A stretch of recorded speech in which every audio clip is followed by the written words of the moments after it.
Hello and welcome to this Tuesday edition of the Watchdog. My name is Mpho, and on the show this evening, if we work together, the mining industry is going to be safer. If we collaborate, the mining industry is going to be safer. If we talk to one another, the mining industry is going to be safer. A decline in the number of mining fatalities in 2022, but parties are in dispute still over what lies behind the reduction in deaths and accidents, or whether the worst is indeed over. Fellow Democrats, I have decided to make myself available for the position of federal leader at the upcoming Federal Congress. Following her ousting last week, former City of Johannesburg Mayor sets her eyes on becoming the next DA leader. She is my in-studio guest to tell me why. The Watchdog starts now.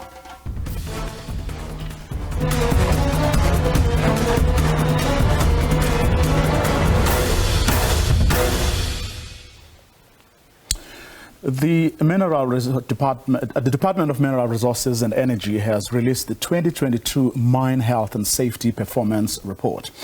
Minister Gwede Mantashe says the sector has recorded a decline in the number of mining fatalities in 2022. 49 fatalities were reported compared to 74 deaths in 2021. We are encouraged by our collective efforts, continue to show a downward trend. You know, in 2019, we registered 51 fatalities. In 2019, we registered 51 fatalities, and we said that's a record. And we slipped back in 2020. To about 60 fatalities. We felt so bad. We slipped further down in 2021 to 74. Now we're registering 49 fatalities in the industry, which is a new record in terms of the number of fatalities in the sector. So that record is a milestone. If we work together, the mining industry is going to be safer. If we collaborate, the mining industry is going to be safer. If we talk to one another, the mining industry is going to be safer. Of course, the Mineral Resources Minister also expressing concerns about the mining industry's contribution to saving the country and the fiscus after the COVID-19 pandemic. We must praise the mine workers for the contribution that they made in saving the fiscus and the country after the COVID-19. And again, when the industry saved the fiscus after COVID-19, it was not accidental. It was because we collaborated and took unpopular decisions together. We said open Coca-Cola race at level 5. And we said open cast at level 4, and said open all the mining at level 3. And everybody attacked us. We must always appreciate its role and its contribution to society.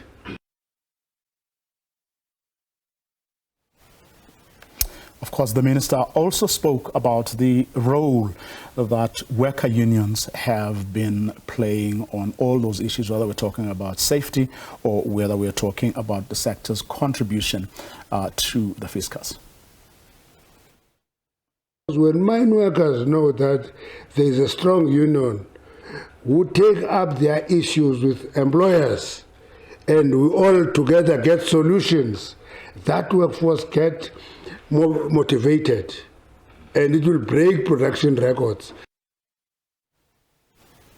I'm now joined by the National Union of Mine Workers, Duncan Luvuno, and AMCU's Gabriel Ngosi. Good evening to both of you, gentlemen. Thank you very much for your time.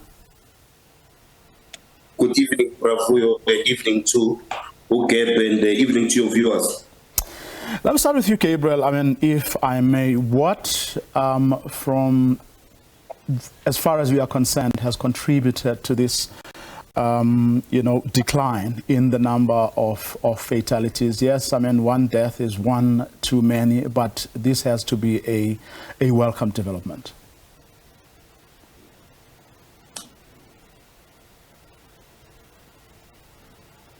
Gabriel, please unmute.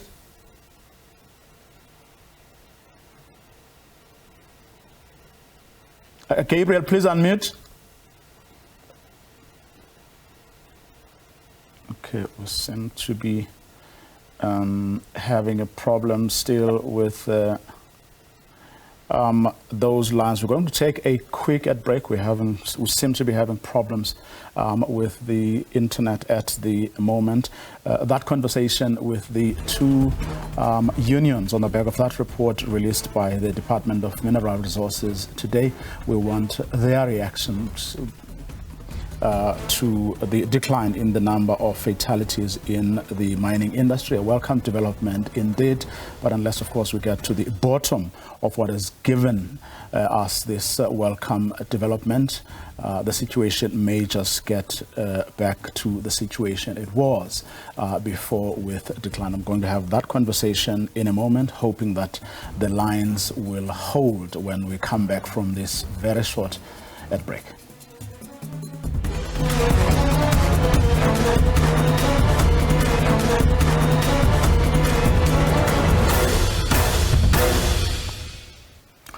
Welcome back. We are talking about a decline in the number of mining fatalities in 2022. But of course, despite the welcome news, parties are in dispute over what lies behind the reduction in the deaths and accidents, or whether in fact the worst is indeed over.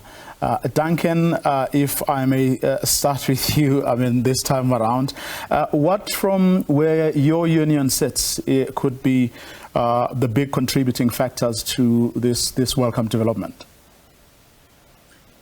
Okay, excuse me. Thanks, Bravo. Ourselves as NUM, we think the contributing factors is this tripartitism, whereby ourselves, the MRE, employers, as well Mine Health and Safety Council are working together to try and find solutions. It is not an easy thing. At some point, we're not agreeing. However, I think it's also contributing. I think, again, another thing that has contributed, I think the Mine Health and Safety Council as well, by their revisions on some of the procedures of working.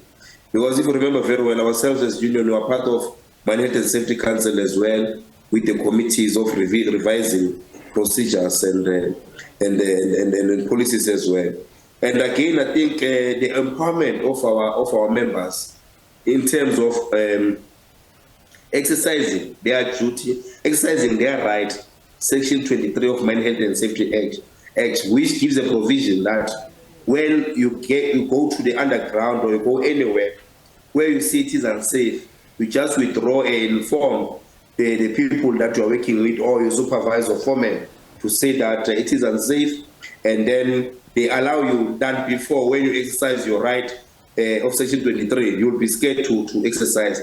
Though we haven't arrived where we want to arrive in terms of being allowed or empowered to exercise Section 23 of Mine Health and Safety Act, I think we're going in the right direction. I think, again, another thing that I think maybe is also assisting is retraining or skill development by Mine Qualification Authority on our members as well. When you say you haven't arrived where you would want to be or where you do want to go, what is still outstanding? What is it that you're still unable to do right now to be able to fully exercise your rights? I think at some point what usually happens, other mines or mines bosses, they threatened our members. Other members, they used to divide us along the color of the t-shirt. So others will do the job, others will not do the job. Hence, ourselves with our sister, with other unions, our arrivals, Mpho, UASA, and so on and so forth, we have came to a decision that maybe we need to discard on looking at the color of a shirt, because the issue of safety, it has nothing to do with the color of a shirt. Whether a shirt is red or green or yellow, if there's an accident, it will kill all of you. It will not choose. We're thinking that maybe we're starting now to work together as unions. Maybe we're seeing also those differences now. But again, we're having a situation whereby the DMRA, of which they are doing a sterling job, however, they are understaffed. For the whole country, we are having 150 inspectors for the whole mines. So basically, they are overworked for all the number of mines that we are having. So equally, the quality of work, it will also be hindered as well. So we think those are the contributing factors. For you, Gabriel, what could be responsible for the decline in the number of fatalities that we've seen coming out of this report that was released today?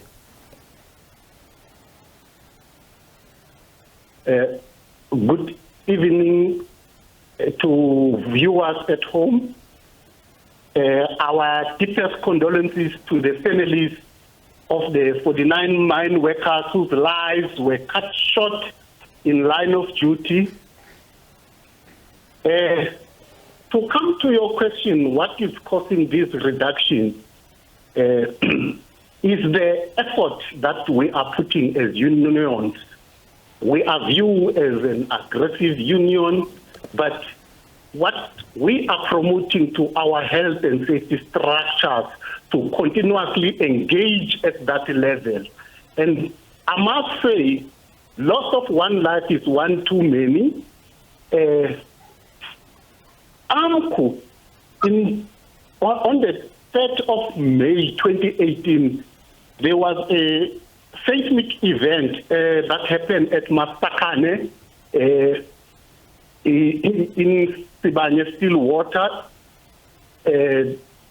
That after that seismic event, our Mpho president, Ubab Matunjwa, he actually declared that safety is a basic human right.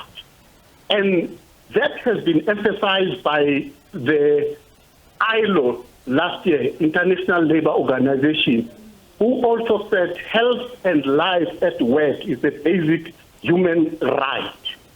So Mpho has been making a clarion call to say, let's amend the Mine Health and Safety Act.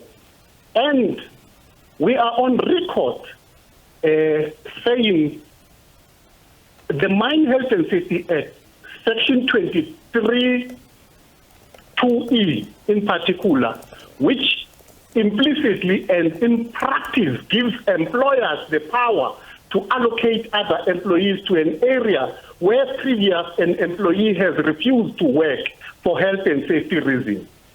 And that it's got a gap. This gap inadvertently may threaten job security. Employees may indeed be reluctant to simply and directly exercise this Section 23 right, as they may simply be replaced by another employee. Hence, you see, on the steps that has been given today, the number of injuries that has been recorded is 2,056, which is a 4% reduction in terms of the injuries.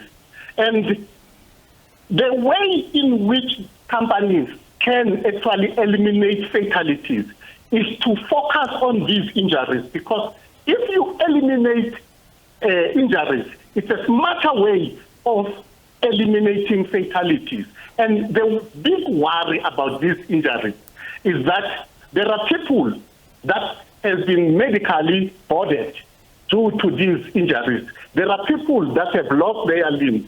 These workers, they might not find jobs at any sector and they are sitting at home. It's a big challenge that we are facing. It's still a long way to walk. Now, Duncan, you were talking about how well the department has done in helping bring these numbers down. And I recall from the past that the department actually came under criticism for not really being decisive and for not showing up at times. Are you saying that has changed? No. Hence, I said, well, the problem that we are having, which is very key, they are understaffed. And if you can look at the mines, we can't expect that an inspector from another mine, he did not sleep, he worked the whole overnight, he has to come to another fatality. That's why they say, I'll come a day after. Hence, we are angered at them. But the anger is directed at their bosses to say, if you are indeed taking health and safety seriously, why aren't you hiring people? You can't have 150. And in the 150 of those, there are different categories. There are mechanical engineering, electrical engineering, there are mining, miners, so they are different, so on and so forth. So we're saying that equally the ministry is to be blamed for what is happening. Now, I mean, if from what you said right at the beginning, your ability to sit around the table with the bosses, with the department and all the other stakeholders is what is contributing to what we've seen over the past year, which is a reduction in the number of fatalities. Have you not then been able to raise that particular issue at those forums? No, we did. We eventually raised these particular issues. But unfortunately, even today, when we are attending a media briefing by the minister in Pretoria, we did raise the very same issues. And it's unfortunate because the minister comes from the mining side. Actually, he was working in the mines here in Mpumalanga. So I was saying that he should know better to say you can't, it's not sustainable to have so many inspectors vis-a-vis the mines that we are having. Gabriel, I mean, I listened to one of your colleagues talking about or making some suggestions as to how this particular matter of inspectors can actually be addressed. Your thoughts as Mpho as to how this shortage or this how the problem of insufficient numbers of inspectors can be addressed. Mpho President Ubabu Joseph Mastunjwa, at many platforms, when he's addressing issues of health and safety, he has put it loud and clear to say, Minister of Mineral and Resources, can you consider employing these graduates who are sitting at home and make them intern, train them as inspectors, give them some few rand, it's not 20,000, then you will be beefing up your inspectorate. That's our position as Mpho. That's our humble advice to say, Minister, if you can consider that. What has been the response so far? We have not received any response so far. How do we address this, Duncan? Do you have any suggestions as the NUM? Unfortunately, I'm not hearing my counterpart, my colleague from Mpho. But from our side, if you can check in the previous years, even before the pandemic, many of our members have lost jobs whom they are having experience in the mining sector. Why can't we go back and recruit those? Why can't be a start? Why can't, in the interim, go and recruit those permanently to come and work so that they can bring a food on the table first and foremost? Secondly, maybe we can see in the long term how can we recruit more of these inspectors, because another thing is that you must always have a big pool of inspectors, even those who are training and so on, because the mining houses, they are paying their people more of health and safety compared to the inspectors, and they are giving them very lucrative positions. So I do know for a fact that you cannot compete with the mines if you are MRE in terms of salaries and so on and so forth. Now, going forward, I don't know if from the briefing you were able to then discuss how to consolidate. In other words, ensure that the situation doesn't go back to the levels or some of the levels we've seen before. Gabriel? Thank you very much. We need to embark on a safety campaign. We need to start as early as possible to roll these campaigns jointly, where we are encouraging workers about awareness to continuously identify hazards related to the work that they are doing. And more so, the campaign should be about empowering the workers to refuse to do dangerous jobs. The campaign will be about empowering the health and safety representative to withdraw. The campaign should also be rewarding those who refuse to do dangerous jobs. Thank you. But are you hopeful, though, that everyone is speaking the same language, and perhaps more importantly, there'll be commitments to actually resourcing this effort? Gabriel? I don't think that is in dispute, that there is a dire need to roll out this safety campaign. I don't think that there is in dispute that there are some mines that are promoting the right to refuse to do dangerous jobs, but not at large. We want to see all mines joining that particular initiative of rewarding people that refuse to do dangerous jobs, to promote the use of the right. Because if that right is just there in papers, it's not being promoted, it's more likely not to happen. Let me thank both of you for agreeing to come on this evening, Duncan Luvuno from the National Union of Mine Workers, as well as Gabriel Ngosi from Mpho. The Department of Mineral Resources today saying that interventions around the health and occupational safety have indeed led to an improvement of 34% in the number of fatalities recorded in 2022. Our colleague Katlego Legodi was at that briefing. Mineral Resources and Energy says the set interventions around mine health and occupational safety have led to an improvement of 34% in the number of fatalities year-on-year recorded in 2022 compared to the previous years. Minister Gwede Mantashe addressed a meeting with stakeholders in mining on those efforts while releasing the 2022 mining safety numbers. We are encouraged by our collective efforts continue to show a downward trend. You know, in 2019, we registered 51 fatalities. In 2019, we registered 51 fatalities, and we said that's a record. And we slipped back in 2020 to about 60 fatalities. We felt so bad. We slipped further down in 2021 to 74. Now we're registering 49 fatalities in the industry, which is a new record in terms of the number of fatalities in the sector. So that record is not the target objective of the industry. It's a milestone.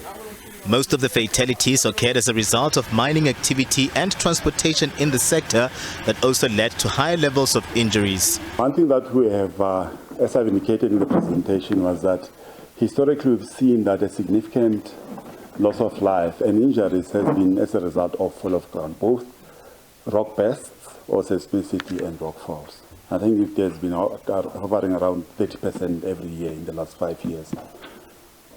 We have engaging with the executives of the mining companies, CEOs. We engage with them, the boards. We say, look, it's a great concern for us.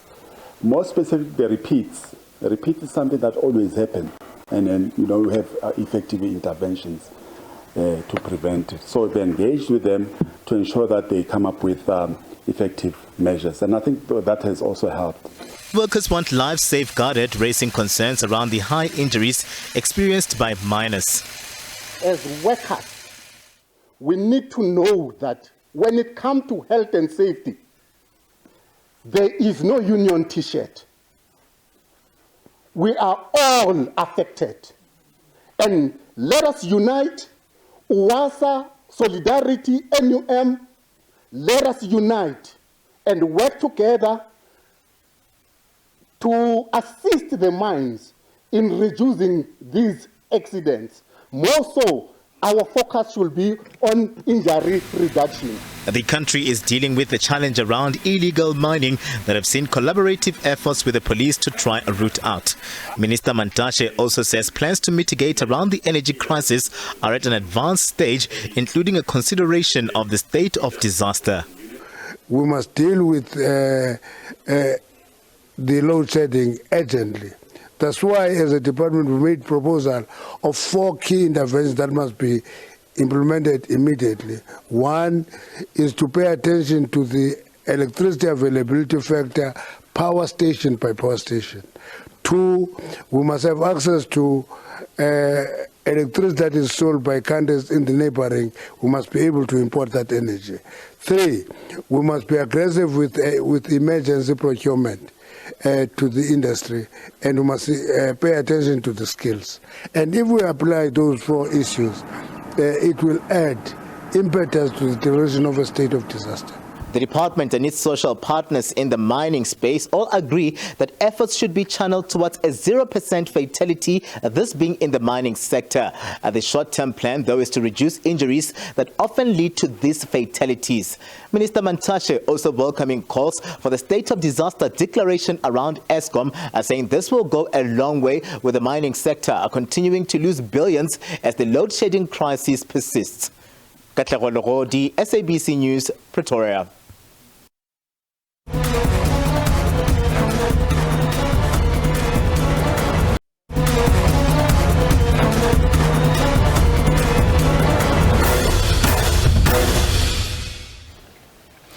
Now, yesterday, former Johannesburg Executive Mayor Mpho Phalatse announced that she'll be contesting for the top job in the Democratic Alliance at its national conference set to take place in April this year. Phalatse, who was last week ousted from her mayoral position, says she had been approached by some in the party last year already to run as the DA's federal leader, and says she now has time to take up the challenge. She says that there is a trust deficit between South Africans and the DA, which she means to address should she be elected. Fellow Democrats, I have decided to make myself available for the position of federal leader at the upcoming Federal Congress scheduled to take place on April the 1st and 2nd, 2023 at the Gallagher Convention Center, Midrand, here in the city of Johannesburg.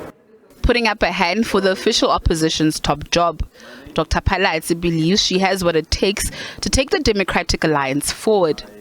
She says that there's a trust deficit between South Africans and the DA, which she means to address should she be elected.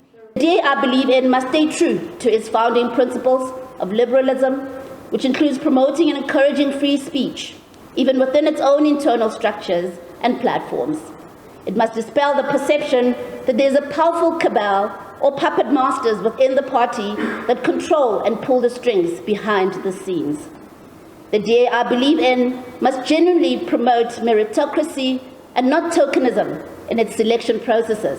Experts are not convinced that she can successfully challenge the incumbent.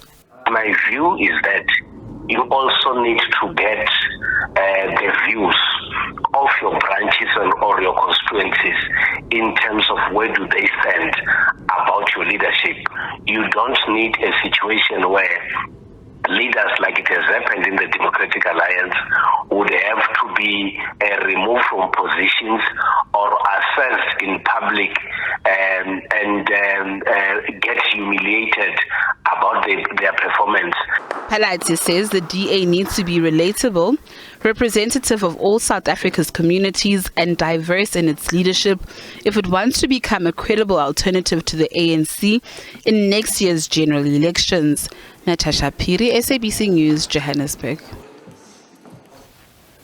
Well, the former mayor, Dr. Mpho Phalatse, joins me now in studio.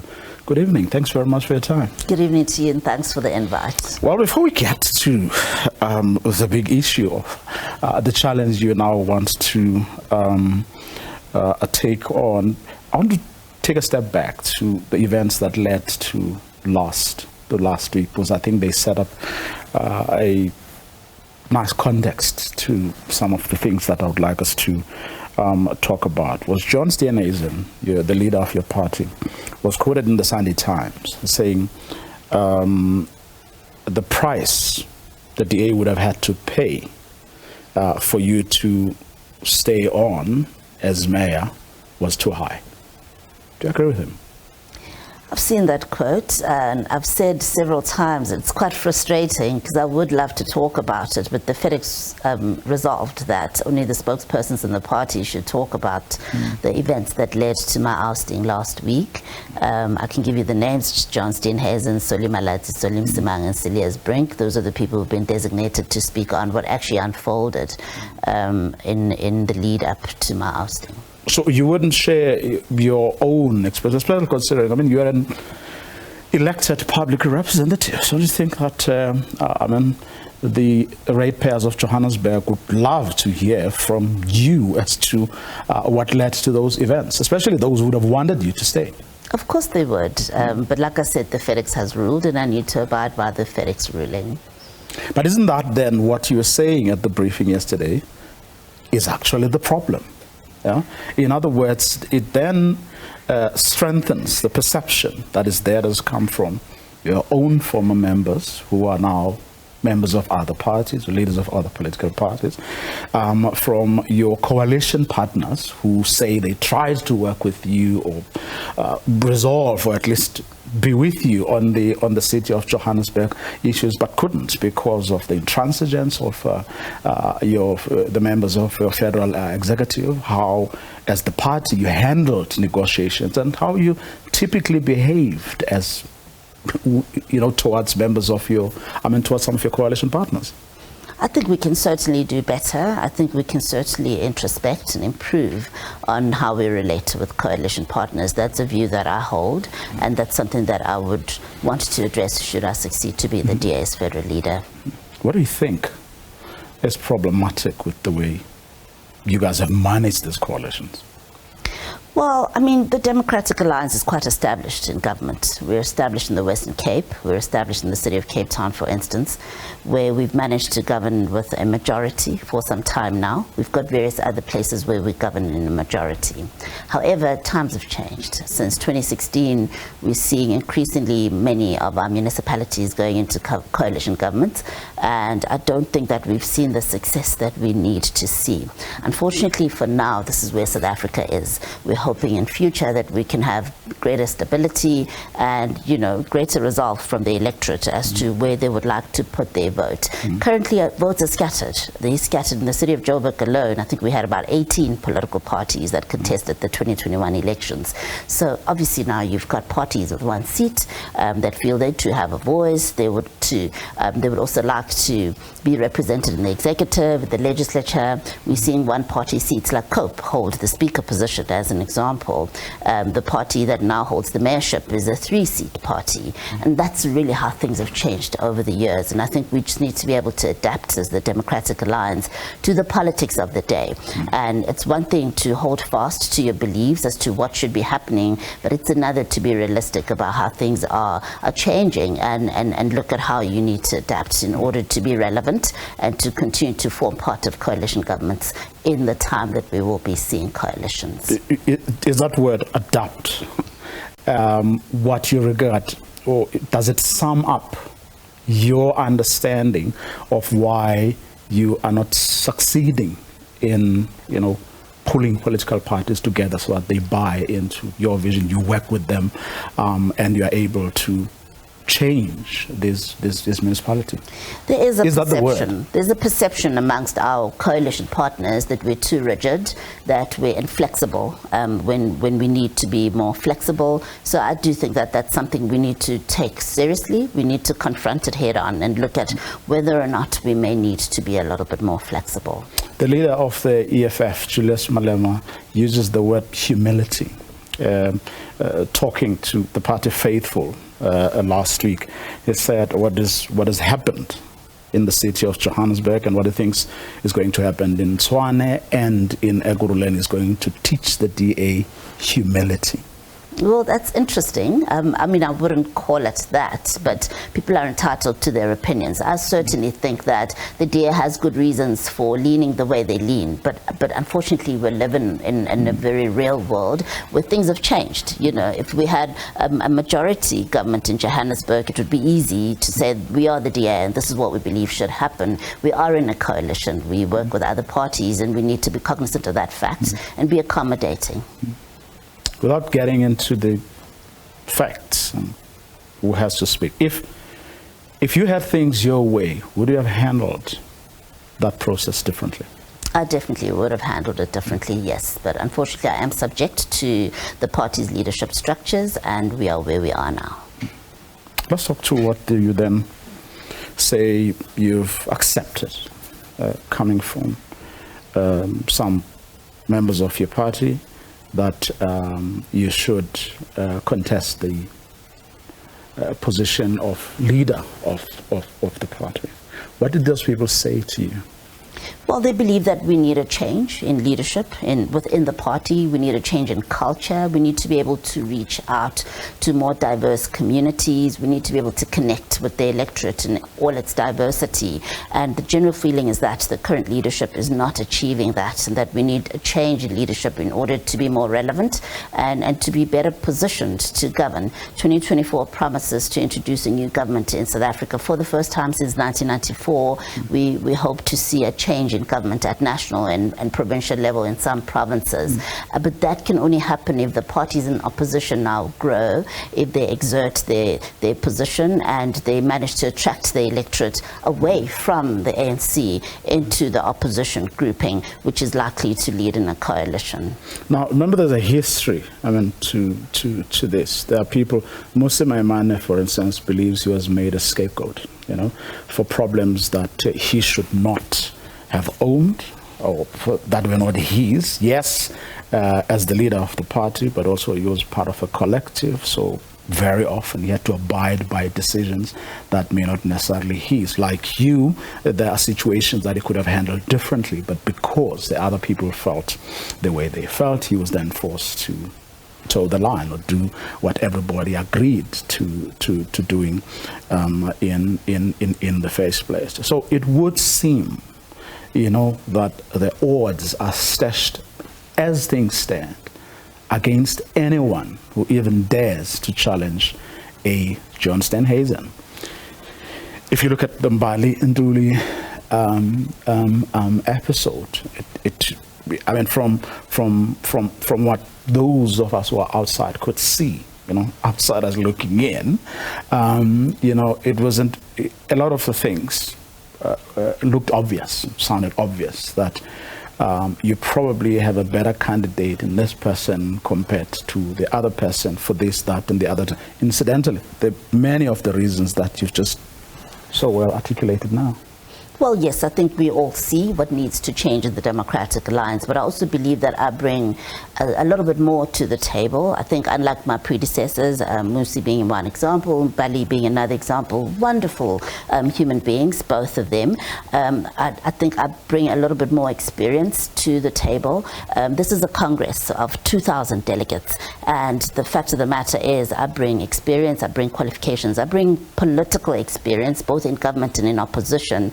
I bring government experience as a technocrat, and I bring private sector experience, and I bring the experience of leading the caucus in Johannesburg, so even politically I've had leadership experience. I do think that I bring a diversity of offerings that potentially my predecessors did not bring to the table, and I'd like to see that as an advantage. This is a Congress. I'm going to need to put in the work. I need to campaign, and I need to speak to the 2,000 delegates and convince them that this is what the Democratic Alliance needs going into the 2024 election. Yes, I mean, for broader South Africa, I mean, those issues would definitely be relevant. Corporate experience and so on, that perhaps some of them, I mean, didn't have.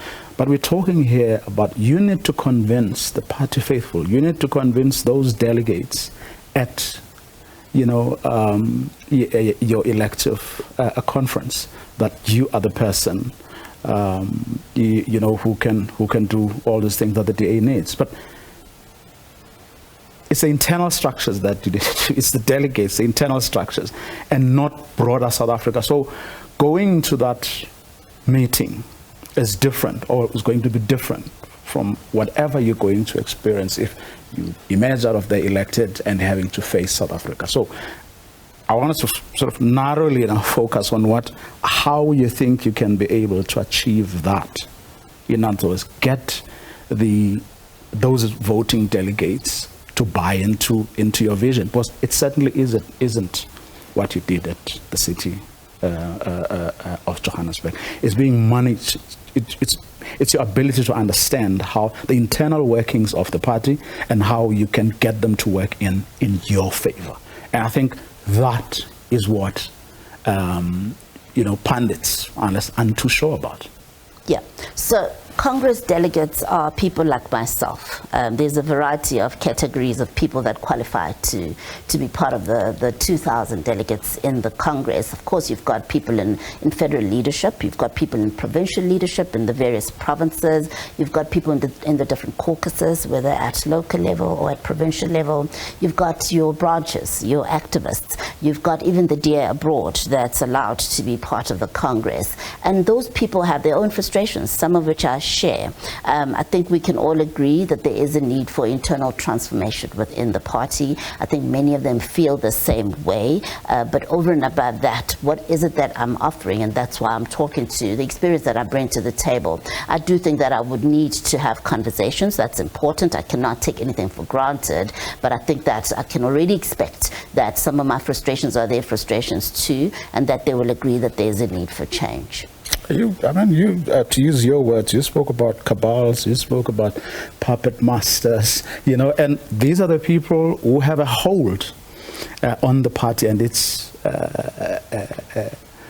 you know, and those are, I dare say, the delegates who are going to go there to this conference. As things stand, there is, frankly, no one who's going to be, as things stand, be able to challenge a John Steenhuisen, precisely because of those very strong networks that have entrenched themselves and who have done this over and over again. So, which then means that your chances are slim, unless, of course, you have something that no one has ever been able to do before, I dare say, in the life of that organization.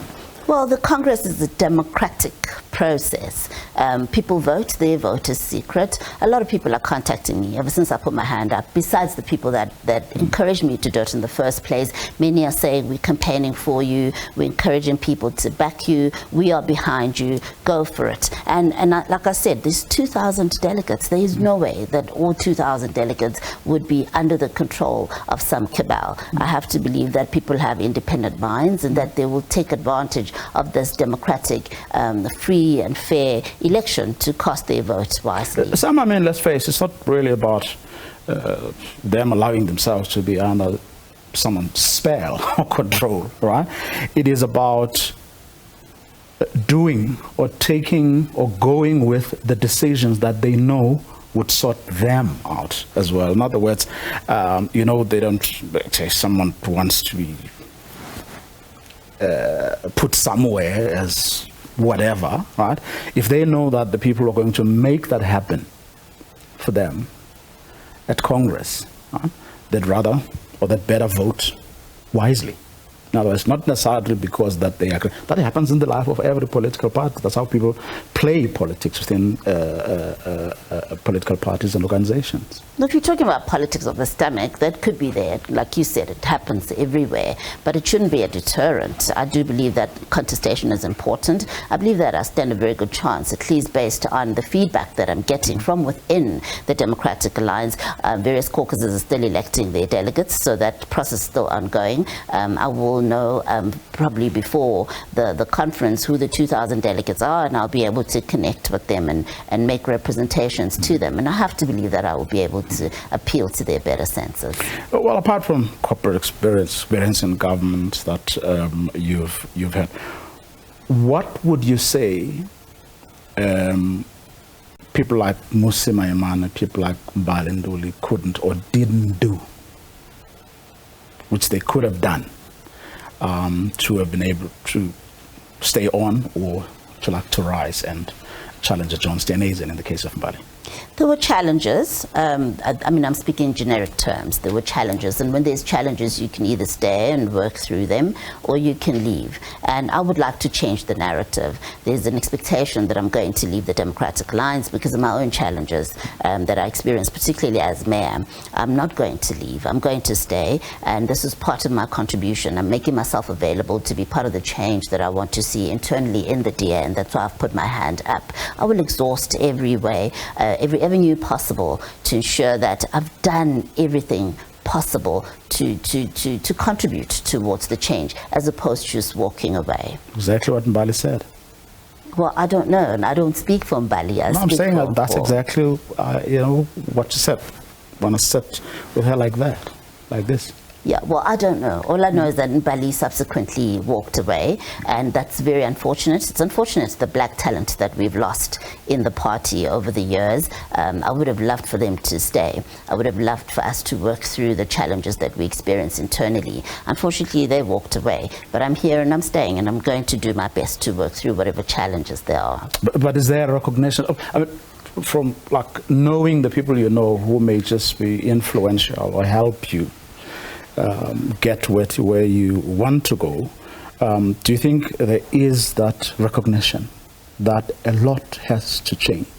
Oh, because yes. That's what people, I mean, critics of your political party have been saying. There is hardly a recognition, let alone then getting up to actually do something. That is addressing, those problems, speaking to the criticism that has been leveled at your party. There isn't even a recognition, and this is what people say is missing. That's not necessarily true. I think people might not be going public about their perceptions. I'm talking about people on the inside. In my conversations with people within the party, there is a recognition that we need to transform. And that's why I was approached as an example. I'm not the only one who was approached, and I'd really like to see more people put their hand up for several other leadership positions. There is a recognition within the DA that we do need to transform, that we do need to be more relevant and more relatable to reach out to a broader part of the electorate. What do you think will be the consequences for the DA if status quo remains? Unfortunately, there's great competition. There's new entrants in this space. I do believe that our growth will be impeded by such developments. I do think that if we don't transform, we run the risk of becoming irrelevant in the greater scheme of things. To what extent do you think there's still a gamble among the people who are still in charge within the DA at the moment, that they can bank on the demise of the ANC, what everyone has been talking about, which you also spoke about, that perhaps for the first time in the coming national election, there may well have to be a coalition running this country. To what extent do you think that those who even know that the DA as it stands is not poised to actually rise to the challenge, but are rather saying, okay, we understand that, but they're banking on the demise of the ANC as something that will give them that which they're not able to go and grab themselves by being a much better party than than you are currently? Well, people in the DA, even in leadership, are a lot smarter than that. When people leave the ANC, they go somewhere. And it's about whether or not you want to position yourself to be that alternative. Well, people think, the DA would have been, or should have been a lot smarter by now. The fact that it hasn't happened, and the kinds of skirmishes or battles that, or stuff that people are fighting over has very little, if anything, to do with the growth of the party, then suggests that, perhaps you may well be smart, but not as smart as you should be, given what is out there for the taking, but which you are unable to, cultivate or... It's not for a lack of trying, but I do think that we've exhausted our current leadership capacity, and that's why I'm putting my hand up.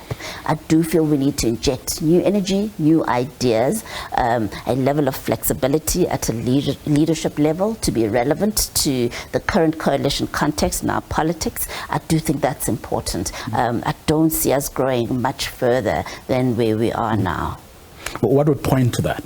What's the one thing you point at and say, look what we did there, or what we said there? It goes to show or demonstrates, that we are actually thinking about these things. Yes, we may not be quick enough, to act on them, but here's something that shows. Here's another thing that shows. Well, we've continued to uphold our brand of good governance. That's the one thing. So we've continued to protect that and make sure that wherever we govern well. That in itself will attract people to the DA brand. However, there's a trust deficit, and that's the very thing that I would like to address. It doesn't matter if you govern well. If people don't trust you, they're not going to gravitate. Look at what happened and what we've been talking about over the past few days in Tshwane, as an example. How did that happen? Are you talking about under your watch? Are you talking about the Auditor General's report? Well, my understanding, and this is from engaging with my colleagues in Tshwane, is that at an administrative level there was some foul play, that there was no openness, no honesty. But I by no means want to be a spokesperson. But it happened under your watch, and that's the problem. In other words, people expect you to be able to see through nonsense like that. If bureaucrats are, adapted,